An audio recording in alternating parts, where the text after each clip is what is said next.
ریاست کرناٹک کے دارالحکومت بنگلور میں واقع ایگزیبیشن ٹرسٹ ایک ایسا ادارہ ہے جو گزشتہ 15 برسوں سے غربا و مساکین کا علاج و دوائیاں مفت فراہم کر رہا ہے۔ اس ٹرسٹ کے روح رواں ڈاکٹر میر جاوید اللہ ہیں۔ سلمس کے ایک جگہ پورے سلمس کی ایک جگہ جم کر یہاں پہ ہر بار یعنی ہر ہفتے جمعرات کے دن یہاں پہ کیمپ چلتا ہے، تو غریب بھی آتے ہیں، امیر بھی آتے ہیں، غیر مسلم بھی آتے ہیں، مسلمان بھی آتے ہیں۔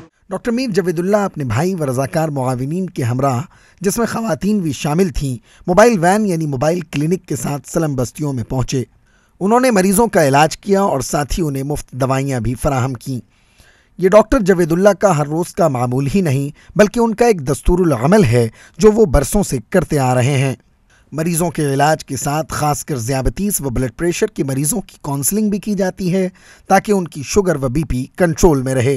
جو بھی پیشنٹ آتے ہیں ڈائبٹک اور کارڈک پیشنٹ آتے ہیں، ان کی رہنمائی کرتے ہوئے اور دوائیوں کا استعمال کرتے ہوئے بغیر کوئی رپورٹ دیکھے ہوئے اس کے تندرستی کے حساب سے ہم اپنے طرف سے جو کہ مشورہ دیتے ہیں۔ ڈاکٹر جاوید اللہ نے غربا کے مفت علاج کے لیے ایک تفصیلی ہفتہ واری شیڈیول بھی بنایا ہے کہ کس دن کس علاقے میں جانا ہے۔ یہاں پہ جو ایوری ویک ہم لوگوں کو 70 to 80 پیشنٹس کا ٹارگیٹ ہے۔ یہاں پہ ہم لوگ شوگر، بی پی، کیلشیم، نیوٹریپین اور جنرل میڈیسن جیسے کہ بخار کے لیے ہے، اینٹی بائیوٹکس۔ ان مہنگائی کے دنوں میں ذیابیطیس، بلڈ پریشر و کولیسٹرول جیسی بدترین بیماریوں کا نہ صرف علاج بلکہ دوا کا مفت دیا جانا سبھی مریضوں کے لیے کسی رحمت سے کم نہیں۔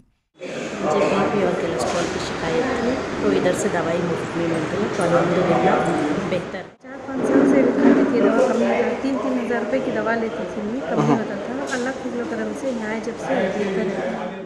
کیمپ کا بنیادی مریض ہوں اور جس وجہ سے میں دوا حاصل کرتا ہوں اس میں مجھے اللہ کے فضل و کرم سے شفا ہے، اس لیے میں دوسرے مریضوں کو بھی یہاں پر لا کر یہاں پر دوا خانہ کھولنے سے بہت سے لوگوں کو بہت شفا ہو رہا ہے۔ ETV بھارت کے لیے بنگلور سے رفیق جبار ملا کی خصوصی رپورٹ۔